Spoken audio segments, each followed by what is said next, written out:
dau de tine. Ești o parte din mine.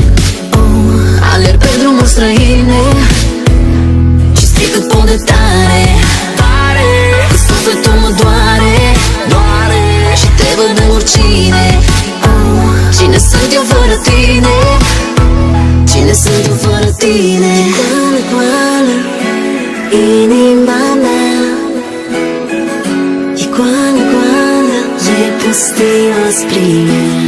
Știi că eu te caut mereu, minutele din viața mea se scurg, dar poate într-o zi, într-o poză vom zâmbi. Te caut și simt că rătăcești în lume undeva, dar poate pe drum va fi o poză de album.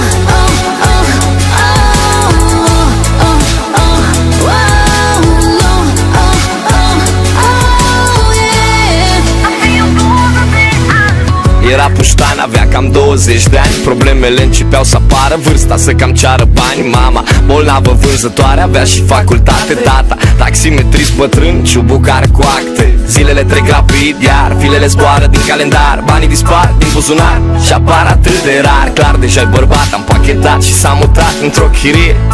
Primul job la spălătorie. Orice plan merge prost, că totul-i contra cost. Dar într-o zi, ce noroc, s-a îndrăgostit pe loc. Era de casă și frumoasă, foc și pentru prima dată. Are inima colorată, orice munte pare o joacă.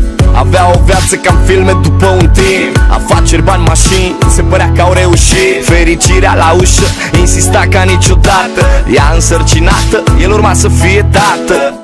Știi că eu